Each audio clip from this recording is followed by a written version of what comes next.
Ассаламу алейкум. Итак, мы, так сказать, на прародине нахчмахкоевских тейпов.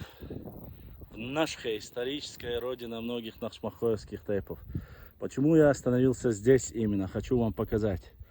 Посмотрите на это великолепие. Вот видите? Первая Центроевская, вторая Алироевская, третья дальняя башня. Это Биноевская. Четвертая. Это Гендергноевская. И поближе я вам обязательно покажу. И вон там Елхароевская. Все больше и больше нашей горной части восстанавливаются, разрушенные царскими войсками, после советскими войсками и другими различными родами войск разрушенные исторические памятники. Восстанавливаем каждый день. Альхамдулилlah, патриотизм возрождается. Альхамдулилlah, нохчи помнят свою историю, свою родину. Хотел показать вам это великолепие.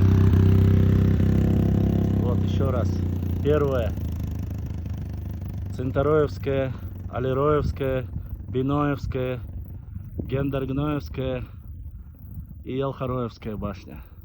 Вот такие вот прекрасные башни у нас.